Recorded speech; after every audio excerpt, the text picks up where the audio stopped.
Hello, good morning. I would like to welcome you to this webinar, and it's my pleasure to coordinate these discussions.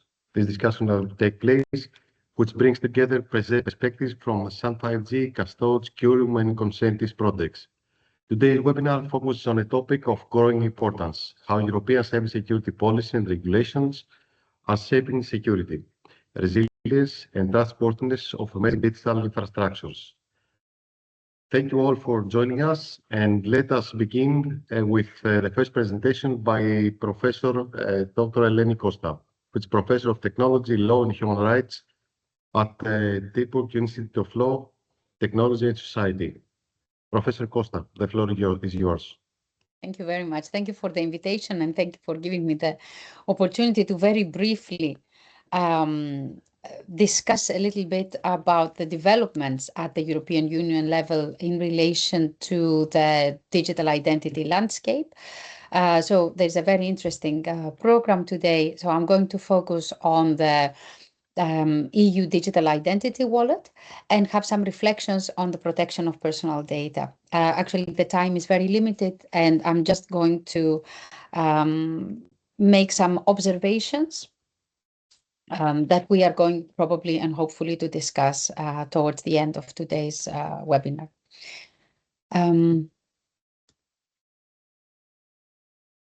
I will take us a little bit back in time, back in 2014, when the eIDAS regulation was adopted, and it was supposed to be a very forward-looking regulation for its time, because it was establishing a system of cross-border recognition for digital identities and trust services.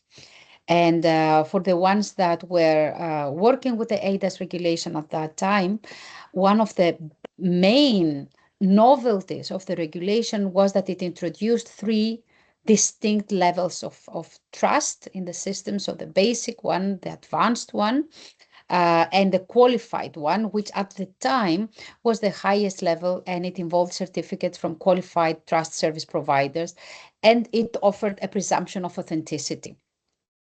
Because the aim then was to find a tool that would allow us in the online world to have an equivalent, something legally equivalent to handwritten signatures. Now, 10 years later, of course, the technological landscape changed a lot. And we see more and more changes coming up. So I'm not sure how resilient this new regulation that was adopted in 2024 is. We got at the European Union level the so-called eIDAS 2 regulation, a regulation of 2024, as I already said, which actually builds on the first eIDAS regulation, but introduces very important changes and differences. It is important to keep in mind that this regulation is designed to strengthen trust, on the other hand, to simplify technical integration, and it aims at extending digital identity usability across the entire European Union market. And one may wonder, have we achieved what eIDAS of 2014 regulation aimed at in order to have this expansion now? I can say that to a large extent, eIDAS managed to introduce interoperable authentication and identification systems in the EU. However, not all countries have been so successful, including Greece, if I may say. So let's hope that the eIDAS 2 regulation will be the tool to actually create this interoperable pan-European system. The deadlines that were introduced in the eIDAS 2 regulation are very tight and very ambitious, because by November this year, there is an obligation for the governments of all European member states to offer at least one certified digital identity wallet to citizens and businesses. And in a moment, I will explain you what is this digital identity wallet. If one reads the eIDAS 2 regulation, we need to pay attention to the fact that it introduces a new layer of trust infrastructure to support in general, the European digital economy. And as I said, it introduced the European Digital Identity Wallet. And it defines 4 new qualified trust services. So this is a big novelty compared to the eIDAS one. So it introduces the qualified electronic archiving, which, as the name implies, it is relevant for storing and managing of electronic records. The qualified electronic ledger, which is important and useful for record keeping. It introduces the qualified electronic attestation of attributes, which is digital attestation of attributes, so that we don't need to reveal all types of information that are saved in our wallet, but just the attributes that are necessary. And finally, the remote signature and seal creation devices, electronic signatures from distance, is something that is essential in order for European economy to work and function seamlessly. It is important that the aim of the eIDAS 2 regulation is to create a digital identity and authentication system that will not be relevant only for public authorities, but also for private companies.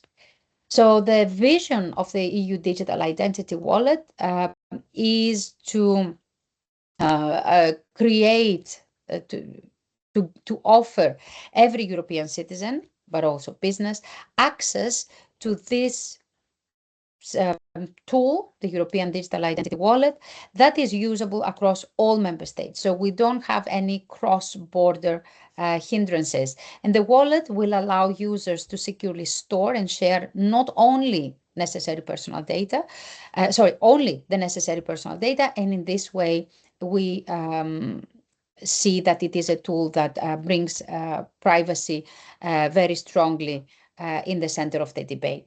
However, this is a discussion we're having today on cybersecurity, so I'm going to discuss very briefly some cybersecurity aspects of the EU Digital Identity Wallet. But before that, let's see, this is a screenshot from the website of the European Commission. So we have every member state that has the framework in place. There will be issuers of digital ID documents, the wallet user that will be installing on their device digital identification documents or other sorts of digital documents.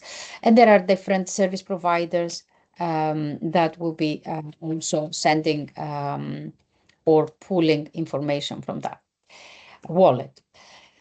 There are a lot of personal data that are stored in the digital identity wallet. The name, the home address, identity card, passport number, driver's license, digital document relating to the vehicles you may have, information. The idea is that there will be even information about you coming from tax authorities. So there is a rich pool of information stored there. And then, of course, we can see that there will be a lot of convenience, but convenience does not come without perils. I will not expand on this. I'm always very worried when we create huge databases or when centralize information in one application, like in this case. So this is why the European Commission has very high in the concerns relating to the EU Identity Wallet, the issues relating to security and privacy. So they provide assurances that there will be respect to the data minimization principle, that there will be no tracking or profiling allowed through the EU Identity Wallet, that there will be very clear and easy access to the users of what happens to their data, who gets access to them, until what period, etc. And they have foreseen very strict privacy, but also security standards. So these security standards raise a bet for cybersecurity in Europe. When I was preparing for this presentation, I had a lot of information, but then I decided to cut it down because I would never make it within the time that was allocated to me. But very briefly, I would like to mention that next to this whole initiative on the EU identity wallet and the new digital identity framework in Europe, there are a lot of developments in the field of cybersecurity. One of the relevant legal instruments in this context is the EU Cybersecurity Act, which establishes a European-wide certification framework for ICT products and services.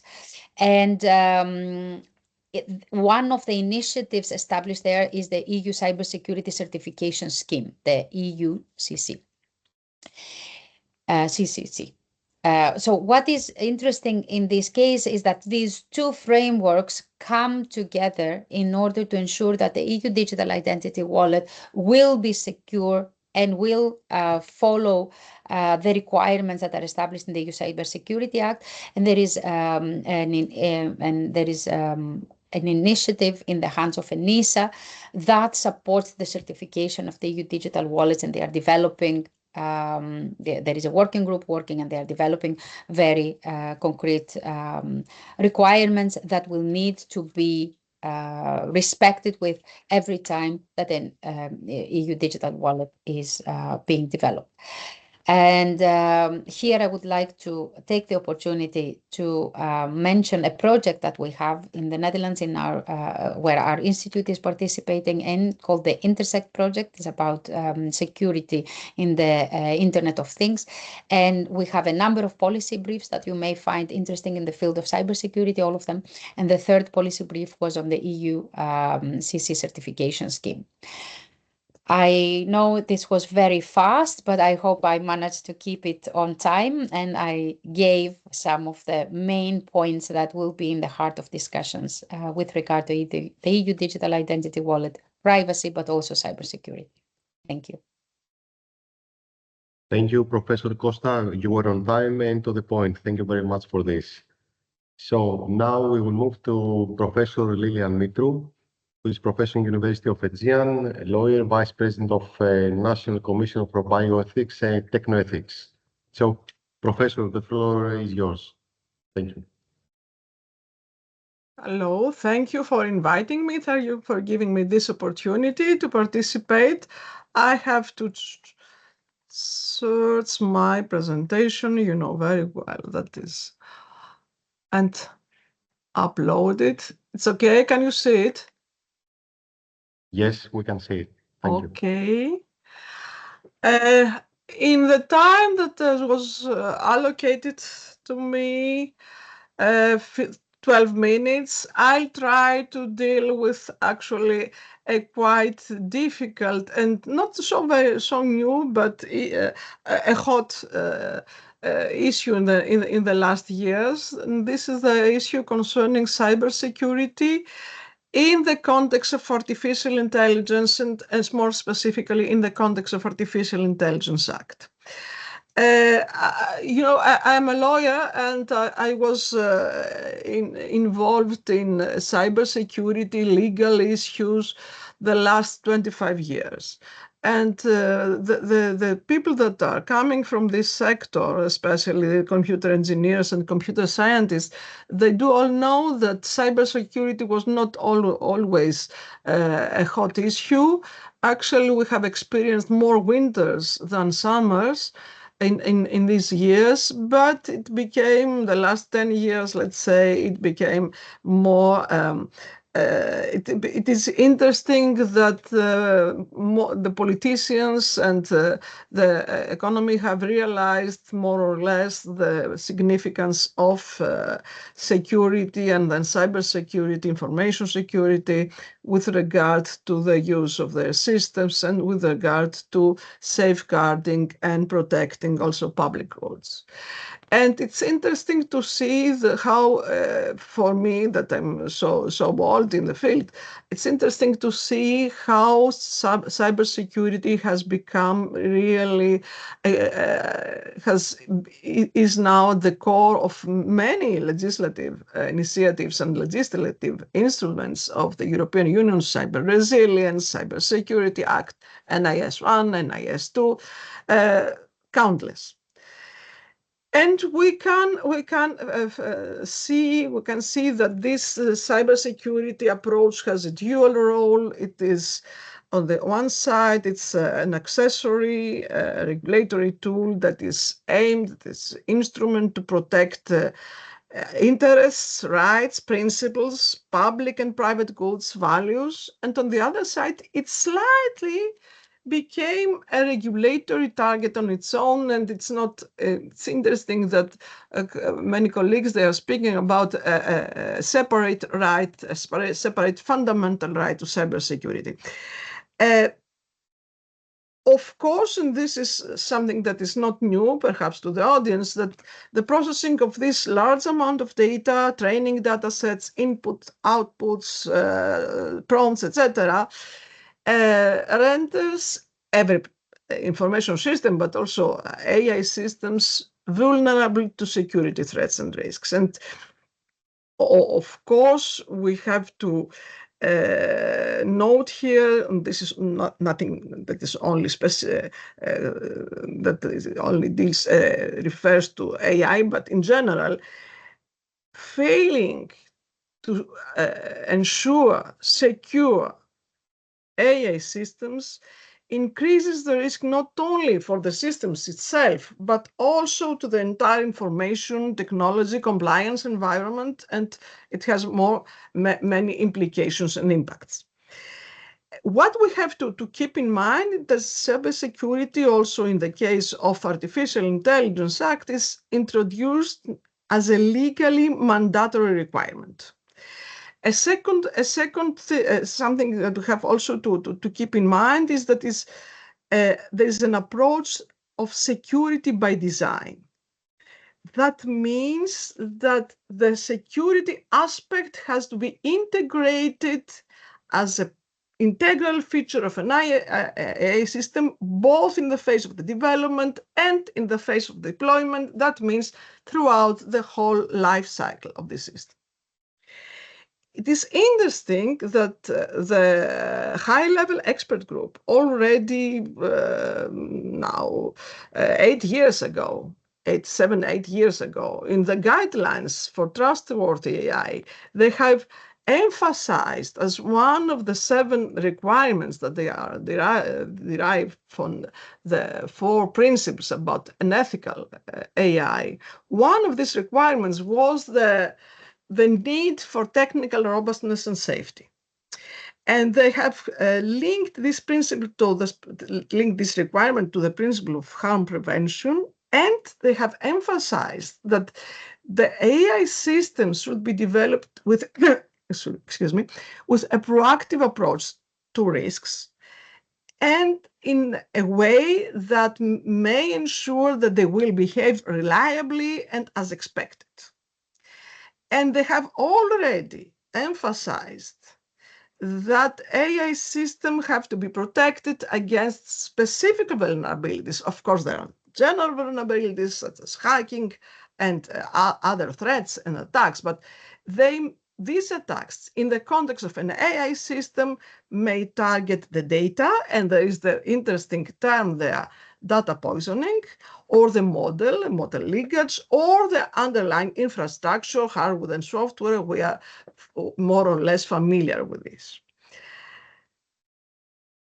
The conception of cybersecurity in the AI Act, which has been adopted 2 years ago, in July 2024, was quite multidimensional. There is, at one side, there is a requirement, especially for high-risk systems. We discuss a little bit more about this in the following slides. The requirement to fulfill a range of requirements to mitigate risks to health, safety, and fundamental rights. You know, this is the triad, which is important for the categorization of AI systems as high-risk systems, if they may have implications and impact on safety, on health, safety, and fundamental rights.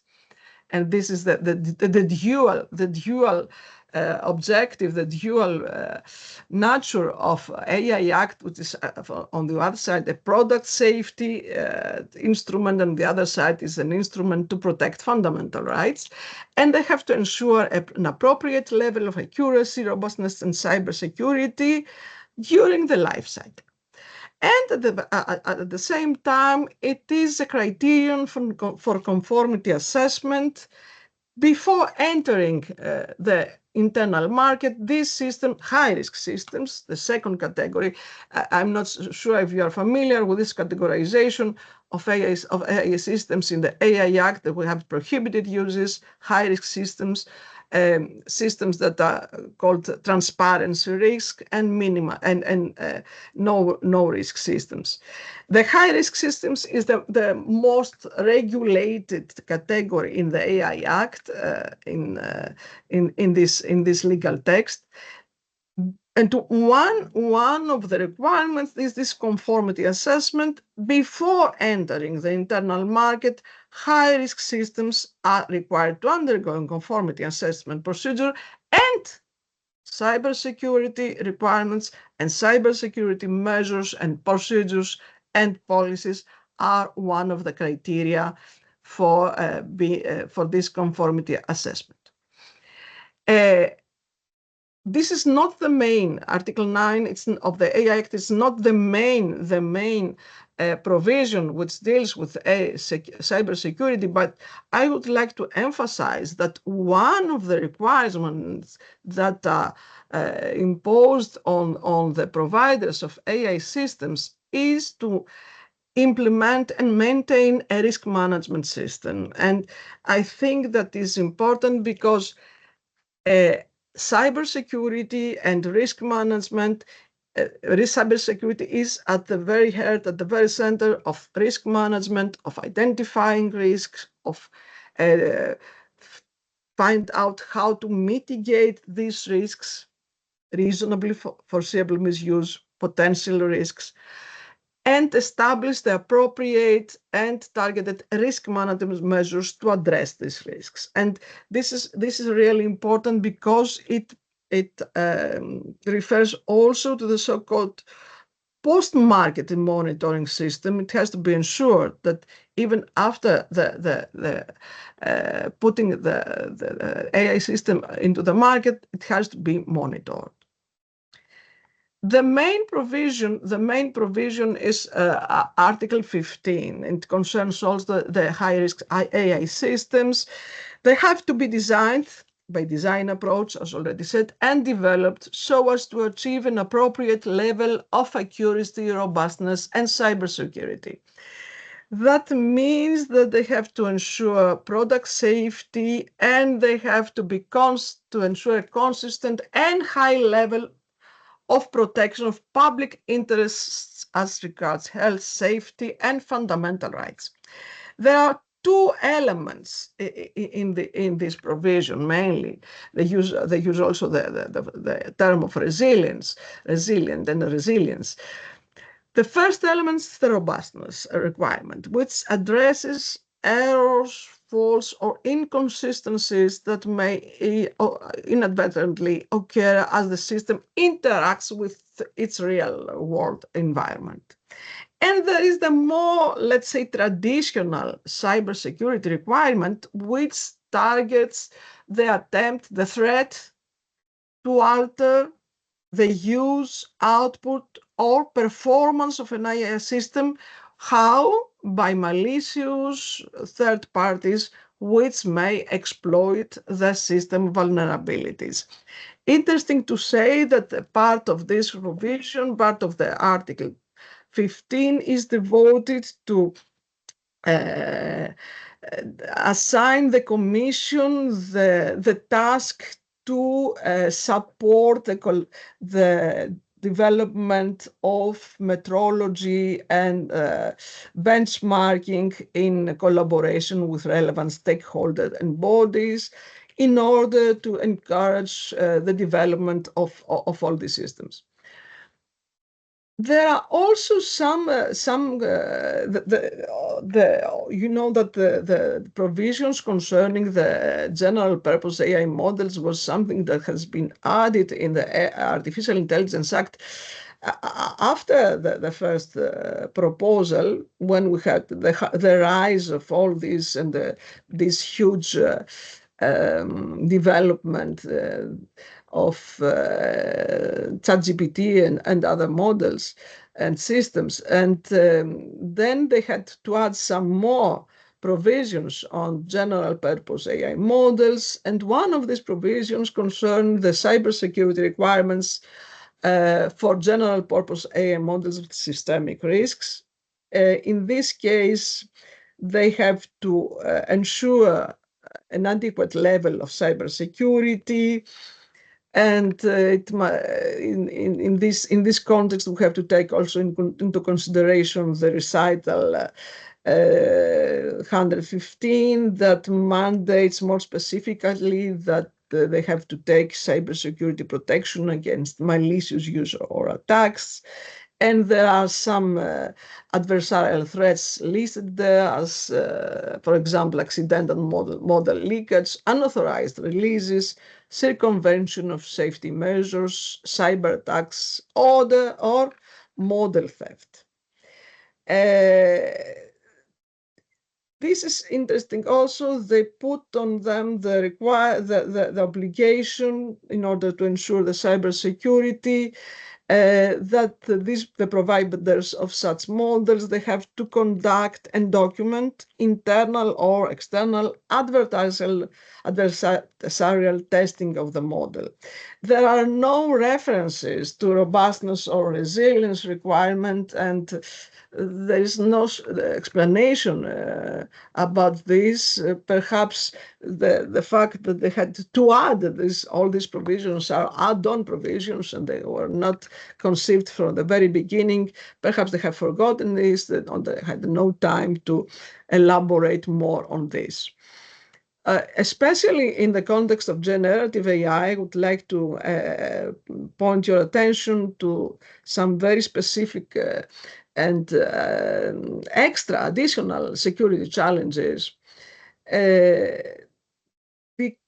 As already mentioned, these systems are vulnerable to traditional cybersecurity threats, and of course, data or the model poisoning, it's something that refers not only to AI systems. Another specific risk is the misuse of generated content for malicious purposes, but this is, on the other side, not something that is AI specific. What is important to reflect on is the significance that the significance of these threats, the importance of these threats and attacks and challenges is increased by the fact that we are dependent, such systems, such models are dependent in many cases on third-party data, on third-party models, and these vulnerabilities, they can compromise the integrity of what is the core of, especially of machine learning systems, of training data or general purpose systems, training data, models, deployment platforms, which may lead to hallucinations, to biased outputs, or also security breaches. I'm finishing. I have already exhausted, I think, the time allocated. My referring to the technical standards that they have to be elaborated in order to support regulatory compliance, the famous SEN and SEN-elec, and the principle of international first, and the reason why, one of the reasons why the Artificial Intelligence Act will not be, not yet in force, actually, before we have to wait for the elaboration of these technical standards. to ensure safety and legal certainty. Thank you. Here is some sources for more reflection and reading suggestions. Thank you for attention and patience. Thank you, Professor Mitru. Really enjoyed your presentation as always.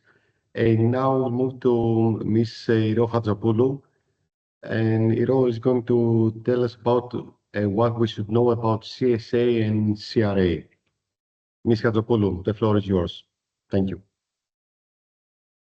Thank you very much. Let's just check that you can hear me.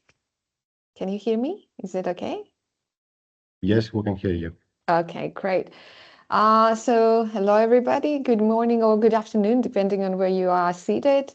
It's a real pleasure to join this wonderful event and this exquisite panel of specialists. I will try to follow to the steps that everybody else started before me. Thank you very much to the organizers, thank you to PNET, and thank you for all of you for joining. In order to hear more about European regulations and how they affect organizations and how they relate to cybersecurity. So I have this task to try and talk to you about the CSA and the CRA within 10 minutes, and let's see if I can make it.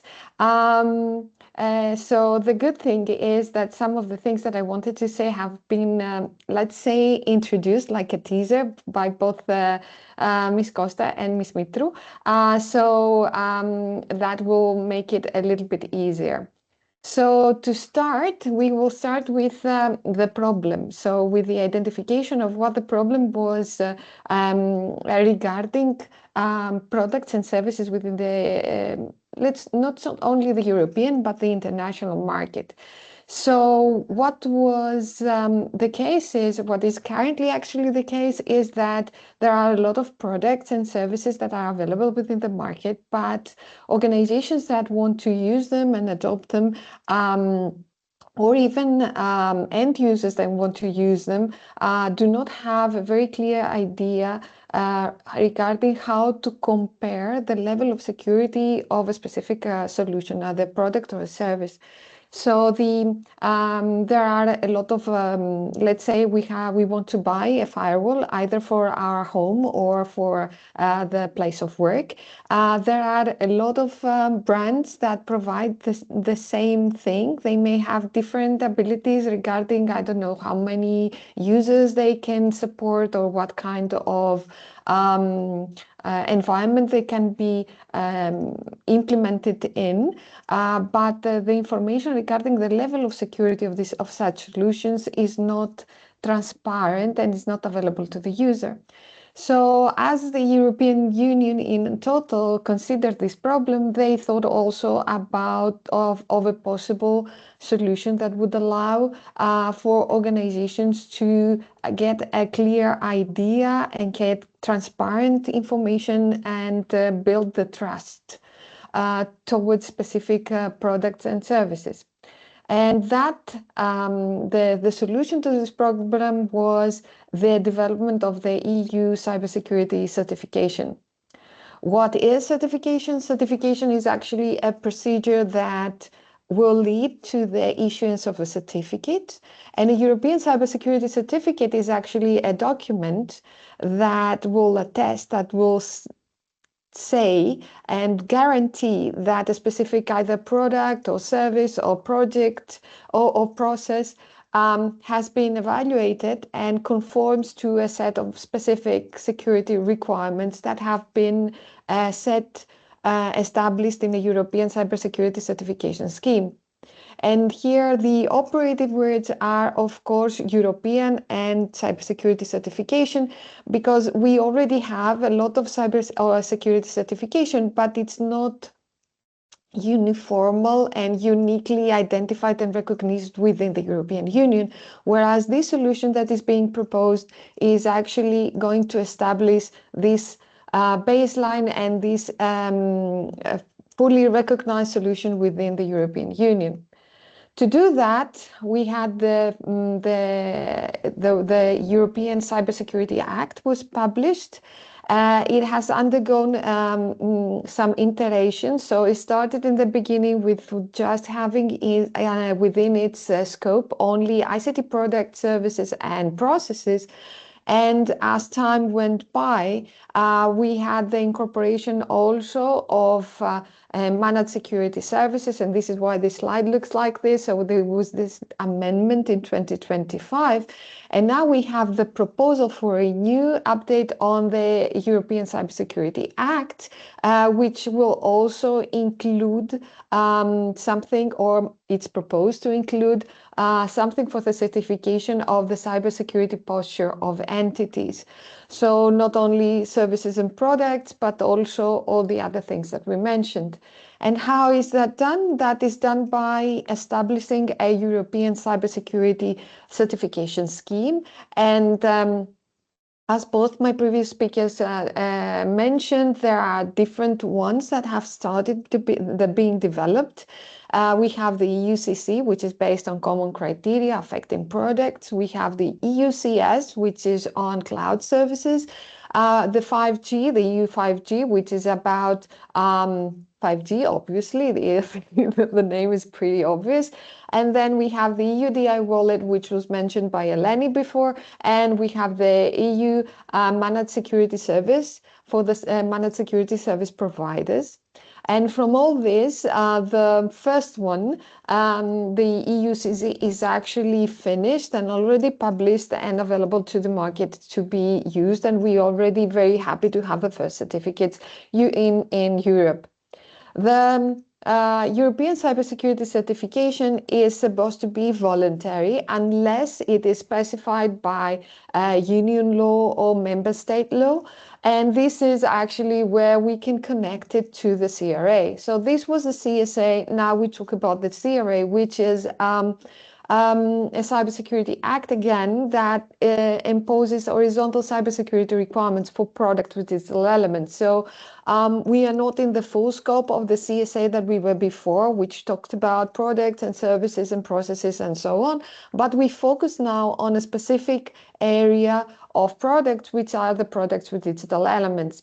What are the products with digital elements? Products with digital elements can be software or hardware and their remote data processing solution that have this ability to be connected. So you can imagine that the scope is huge. We can have software that can be used from our house to an industrial application, an industrial environment, hardware from connected toys to firewalls and smart meters, and it could be it actually could be anything that has a direct or indirect data connection to a device or a network. So that means that we have a really huge scope of products that belong to this regulation. What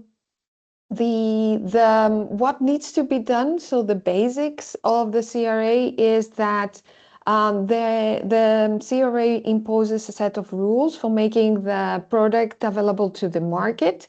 It brings these obligations to the entities that are directly related to the manufacturing, the importing, or the distributing of these products with digital elements. It says that there is a set of essential cybersecurity requirements that have to be fulfilled by these entities, these economic operators on the products, and that in order to be able to prove that these essential requirements are being fulfilled, there are some options regarding conformity assessment differentiated by the categories of the products. So the products of digital elements are actually split into three main categories. So we have and this category represents the majority of the products with digital elements. We have the default category, and that is they estimate that this could be anywhere from 90% of the products with digital elements. And then we have the critical products with digital elements and the important products with digital elements in class 1 and class 2, which are specific categories of products that have a higher criticality. So examples of such projects could be firewalls, operating systems, microprocessors and microcontrollers, secure solutions, antivirus solutions, for example. So it has to be things that are critical and have specific increased risks regarding cybersecurity. So after we differentiate and the manufacturer knows what their core functionality of the product is and in which category they are, they need to apply all these requirements, and in the end they have to choose the suitable conformity assessment process. So if we have to say in a nutshell what the steps that the manufacturer needs to implement under the CRA, they need to perform a risk assessment. They need to implement all the measures that are needed based on the risk assessment in the design and the development of the product. They have to establish vulnerability handling mechanisms and procedures to make sure that first the product does not enter the market with any open exploitable vulnerabilities, but also during the maintenance period of the product, whenever there's a new vulnerability discovered, they have obligations regarding the handling of that vulnerability and also the notification of that vulnerability. And of course, the conformity assessment and the reporting obligation. Regarding conformity assessment, we have different, based on the categories of the product, we have different approaches. And in the default category, the self-assessment is introduced, which means that if the manufacturer doesn't want to, they can rely on their own capacities in order to test the product and verify that it fulfills the requirements. And then we have the other categories which would most probably need they would most probably need a third party to assist them in the testing and the implementation and the certification of the product. When all this is finished, the manufacturer needs to affix the CE marking and create a declaration of conformity and provide several information that is called in the technical documentation of the product to the end users.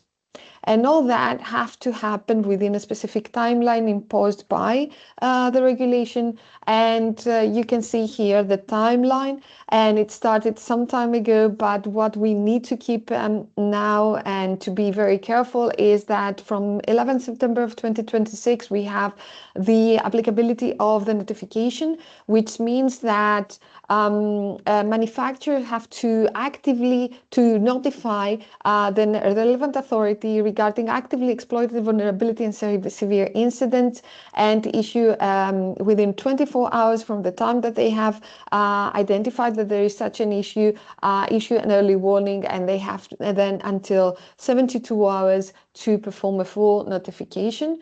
And in this next slide, we have the conclusion of the timeline, which says pretty much that by 11th of December of 2027, we will have the full application of the Cyber Resilience Act, which actually means that manufacturers circulating products after that date within the European Union have to be fully compliant to all the requirements that I showed you, not just the essential requirements of the product, but also all the requirements that are mandated for the manufacturer in terms of their way of working, their procedures that are in place for the maintenance, the time period that is needed to support the product, the conformity assessment methodologies, and so on and so forth.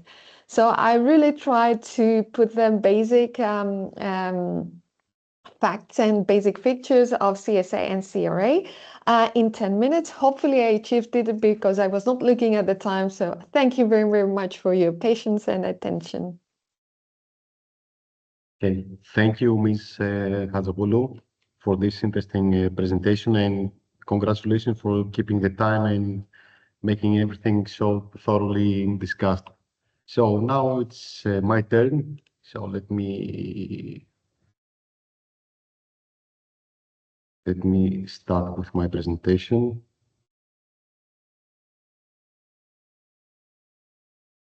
So can you see it? Yes. Yes, Thanasi, we see it. So as a presenter now, good afternoon from me. Thank you thank you the 5G team for having me here. I'm Thanasis Stavris Polikalas. I work as a senior cybersecurity specialist at PNET, and over the next 10 minutes, I'm going to take us from the 5G toolbox, which is a piece of EU policy most of us know, to something more operational, trusted connectivity. My argument is in one line is that the toolbox told European Union what to require. The real work now is proving it continuously and at scale. So let's start with why this matters. Why we should treat 5G differently from any other network? Basically for three reasons. First one, the attack surface. 5G is software defined, virtualized, cloud native, and sliced. The old hard perimeter is gone and entry points multiply. Second, supply chain dependence. Networks rely on a handful of global suppliers and on firmware, some components and software whose provenance is hard to verify. And third, strategic exposure.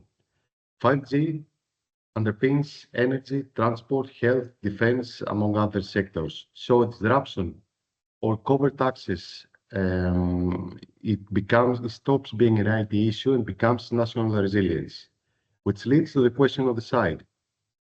How do we trust connectivity we cannot fully see? And how do we prove that trust to others? The EU's answer took shape quite quickly. In 2019, Commission recommendations started. By October 2019, we had an EU-wide coordinated risk assessment. And in January 2020, the NIS Cooperation Group published a toolbox alongside a Commission communication on implementing it. Progress reports have tracked member states since then. The key thing to remember here is the nature of the instrument at the bottom. We see it's a soft law agreed by member states. It's risk-based and technology neutral, a common reference menu rather than a regulation. Keep that word that I mentioned previously soft. It explains both toolbox its and its limits at the same time. The toolbox overall groups the measures into three families: the strategic measures, which are about governance and market structure, giving regulators real power, and two that carry most of the weight: the SM03, assessing supplier risk and being able to restrict or exclude high-risk suppliers for the most sensitive parts of the network, and SM05, ensuring multi-vendor diversity so no operator is locked into a single source. Second, we go to the technical measures. Technical measures are the engineering controls, baseline security, strict access control, securing virtualization, and the management plane and hardening the supply chain. And finally, the supporting actions, which are the enablers, which include coordination, standardization, certification, and funding. If we need to remember, the two critical things here are the SM03 and SM05. And here's what most of the people miss. The toolbox doesn't stand alone. It sits among a legal ecosystem that has hardened quite fast. The Electronic Communication Act, with Articles 40 and 41, which is the direct legal hook for many technical measures. And IS2 is the big one. Its Article 21, risk management duties, effectively convert much of the toolbox strategic logic into binding obligations for telecoms and digital infrastructure. The Cybersecurity Act gives us an ESA and a certification framework, the UCC, which was mentioned also before, and the dedicated 5G SIM is still to be developed. On the other hand, the CRA reaches into the products and software inside the network, and the Cyber Solidarity Act adds the collective detection and response layer. Soft law on the top, increasingly hard law underneath. So, where are we now? We have two figures that I found from the Commission 2023 Progress Report, and I flagged them as 2023. Since then, we have moved on. Around 2/3 of member states, maybe even more, have adopted or were preparing the toolbox-related measures, and only about a third had actually imposed legal restrictions. The third marker points forward, October 2024, NIS2 transposition deadline, when toolbox logic starts becoming hard law. Though many states transpose quite late. The headline actually of this slide is on the box on the right. The toolbox shifted the conversation. Supplier risk is now mainstream, but implementation is fragmented. And the report itself warned that slow movers set everyone's effective security flaw. Now, let's come home to Greece. Institutionally, we have a supervisory triangle, the National Cybersecurity Authority as NIS2 lead, as the telecom regulator, and ADAI for communication confidentiality. Greece has transposed the NIS regime and it's implementing NIS2, embedded the risk management, supplier security, supplier scrutiny duties. On the market side, after 2020 spectrum auction across all the bands, operators moved or started moving their course toward trusted European suppliers. And Greece backed this with instruments. A state-backed fund channeling auction proceeds into secure 5G innovation and an early international alignment on trusted vendor principles. And this is the heart of my talk. I have identified 6 gaps between policy and operational reality. Number one is fragmentation. Soft law plus uneven transposition gives 27 different security flaws. Number 2, the assurance gap. Measures are written as policy intent, not as auditable, measurable controls, and there is no finalized 5G certification scheme to prove conformity. Number 3, supply chain depth. We look at prime suppliers, but have little visibility into subcomponents, firmware, and the software bill of materials. Number 4, cloud and virtualization, cloud-native cores, edge, operand shift, risks to software pipelines, the toolbox barely addresses. Number 5, life cycle. We assess at the point in time, not continuously. And number 6, scope. The private 5G verticals and the road to 6G largely sit outside today's framing. So, how do we close those gaps? This is the idea. We define trusted connectivity as the ability to continuously demonstrate with evidence that the network meets the security properties, policy demands, policy intent, the toolbox measures, becomes a legal application under NIS2, and the rest. Then go to obligation becomes a concrete operational control. Controls produce continuous evidence through certification, software bill of materials, telemetry, testing, and that evidence is what lets a regulator or a customer actually verify trust. The toolbox tells us what to require. Trusted connectivity is about proving it repeatedly, automatically, and at scale.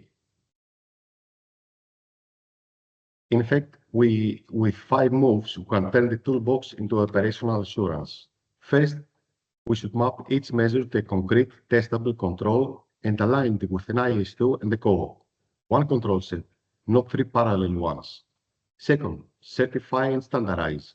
Use EUCC now and push for a dedicated 5G SIM so trusted becomes comparable across a single market. Number 3, make supply risk evidence based and repeatable. A documented technical methodology we can defend and review, not a one-off judgment. Number 4, continuous assurance. Software bill of materials, configurations, telemetry, conformance testing, revalidation. This should be a living loop, not an annual audit. And number 5, resilience by design. Diversity, zero trust, and test instant response, so trust degrades gracefully and never catastrophically. And this is exactly where the projects supporting today's webinar come in. Some 5G, Custodes, Curium, and Consentis produce the tooling and evidence that make this assurance loop real, rather aspirational. Taking all this together, they are how we move EU policy from paper to continuous evidence producing capability. Now allow me to turn these recommendations and assign them by stakeholder. What I would believe the EU institutions should do. They should finalize the dedicated 5 certification scheme, convert the toolbox in IS2 and the CRA into one control language, and agree a common evidence-based methodology for supply risk. Regarding national authorities, including here in Greece, a complete and harmonized transposition set with clear scope, timelines, and audit rights, and get the Cybersecurity Authority, ED, our regulator, and ADAE, working from a shared assurance picture. And for the side of the operators and suppliers, they should adopt software bill of materials and continuous monitoring now, building on multi-vendor zero trust architectures, and treat assurance evidence as a deliverable, not as paperwork at the end. I'd like to close my presentation by presenting here 3 things that I believe we should all remember. Number 1, the toolbox worked as a starting point. It makes supply chain risk a shared European concern, but as soft law, its adoption is uneven. Number 2, the frontier now is assurance, not policy. The rules are hardening. The missing piece is proving conformity continuously. And number 3, trusted connectivity is operational. Mapping certification, evidence-based risk, and continuous monitoring, backed by projects like the ones we're working here today, and how policy becomes assurance. And I would like to thank you, and I believe we are all open for questions.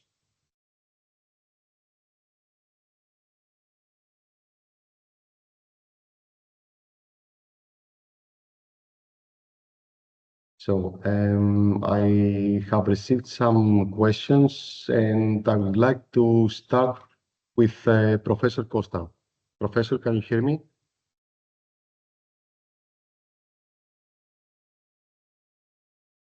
Yes, it should be working now. Okay. I have a couple of questions for you. Now, the first question is, how do we see principles of data protection by design and default playing out in the developing landscape of digital identity in the European Union? Well, there is a clear interplay between the digital identity framework, especially as it is embedded in the digital identity wallet, and the respect in general of data protection principles. I mentioned in my presentation the respect of data minimization, but then of course data protection by design and by default is a principle that needs to be reinforced in all technical solutions that will be developed in the context of the EU digital identity framework. Primarily the digital identity wallet, but also anything else that might come up. So we expect that the challenge, I think, with this whole framework is that it needs to be compliant with a number of requirements arising from cybersecurity, from data protection, from artificial intelligence. We have just touched upon a few today. Okay, thank you. And a follow-up, how is the digital omnibus affecting the framework on digital identity? Well, I think it was Mrs. Hadzopoulou who referred to that and the changes, some of the changes that have been proposed in relation to the CRA.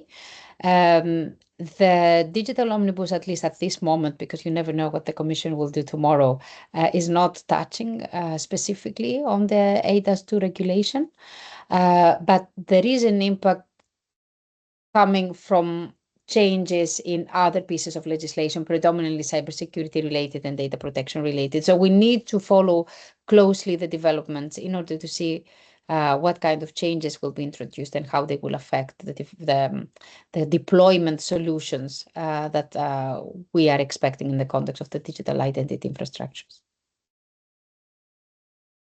Okay, thank you. Do we have any questions from the audience for Professor Costa?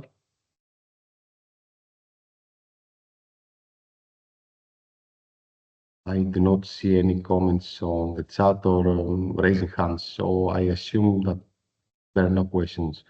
So, Professor Mitro, there are some questions for you. Can you hear me? Hello. So, Yes, I can hear you, but hopefully the questions are very, very brief because I have to leave you. I'm a member of the selection body that we have to start now in some. So I will see both the questions at once and you can answer how you want. Okay, I can choose one. Okay. So, number one, should we introduce a separate fundamental right to cybersecurity? And the second one, which is the role of cybersecurity in the context of AI governance? Okay, the first is my favorite issue. The second one is more useful for the audience, I think.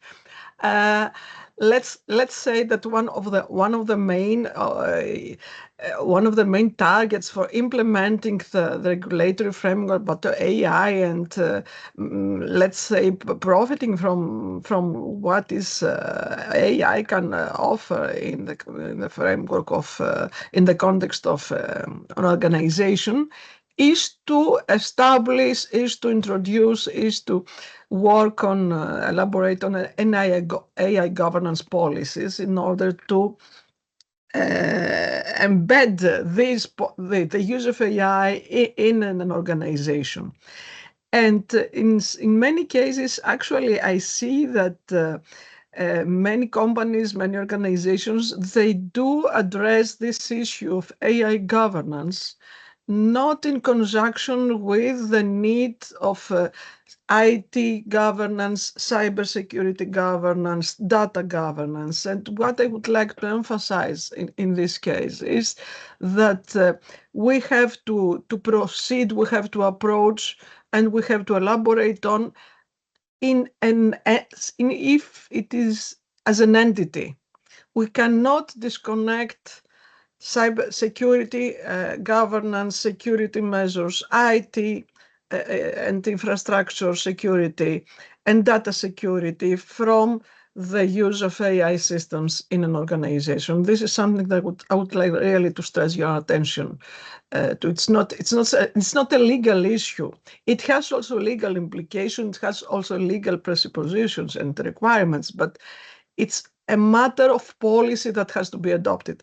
And if I have 2 minutes left, let me say concerning the first question, that it is something, a new separate fundamental rights to cybersecurity is something that is advocated by many colleagues, but I'm not in favor of this because we do have enough rights, enough fundamental rights, right to privacy, right to data protection, right to the freedom, personal freedom. And I think that all these rights, the fundamental rights, if interpreted and enforced in the right way and in an accurate way, they are adequate to ensure our security, also concerning the cyber world and the cyber threats. Thank you, Professor Mitro. I hope we didn't delay you much from your other duties. Thank you for the presentation. I have to leave because I have to start the next session and they are waiting for me. Many thanks again and good. Bye. Thank you for being here, as always. So now the time goes to you, Ms. Hatzopoulou. Do we have any questions from the audience towards Ms. Hatzopoulou? I do not see any hands raising or questions in the chat, so I will proceed with a couple of questions to you. Thank you for your patience, first of all, Ms. Hatzopoulou. According to your opinion, which are the types of products that are already covered by European certification schemes? So, So European certification scheme is I think the operative word. We only have one, so EUCC. So any product that can be certified under the European certification scheme based on common criteria is actually could be thus certified and is covered. That means that there could be products with digital elements, as the ones that I mentioned, that falling within the CRA, that could be certified based on using the UCC. Although I have to say that the Commission and the NISA are very, very hard, working very hard on the interplay between the EUCC and the CRA. So we expect to have some news very soon, because the piloting activities that were implemented by NISA for the interplay of EUCC and CRA have finished. So we expect to see some developments and hopefully see adaptations of the scheme to cover also the CRA. Okay, thank you. Now, in the European market, there are already products that are circulating in the market. What happens with this product taking consideration the CRA?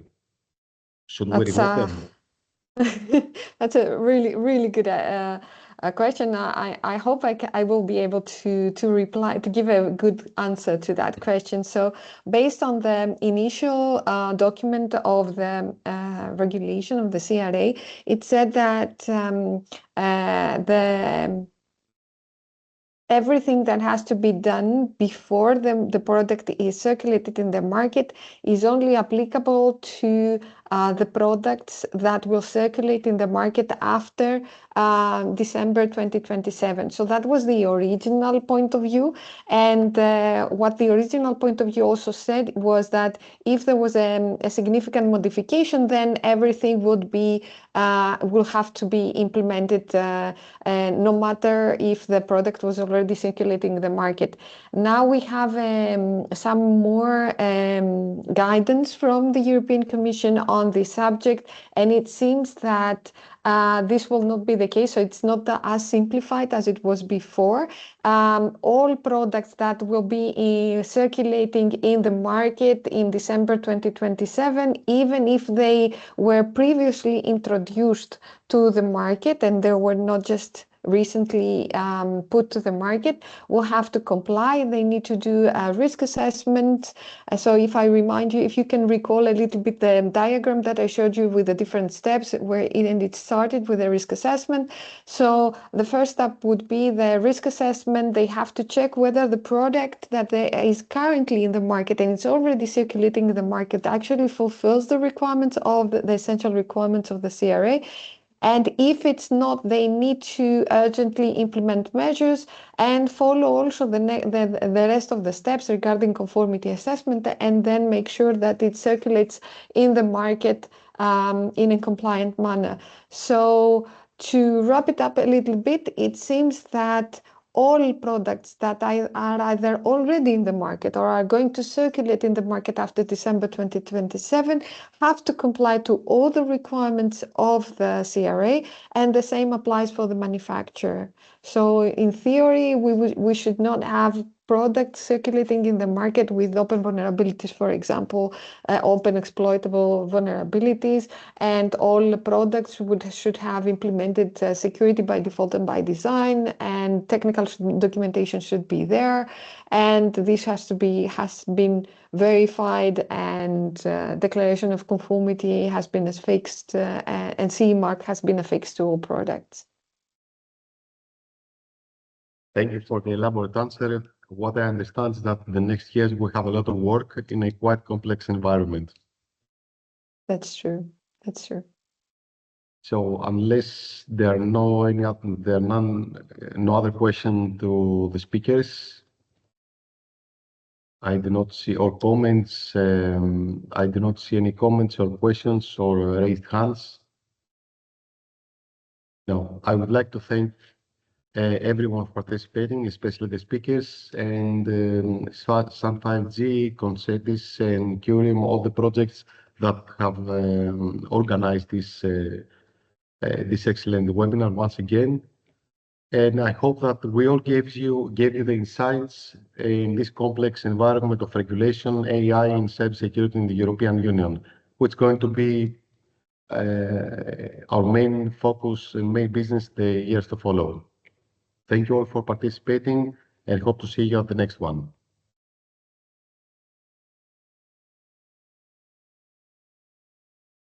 Thank you. Goodbye.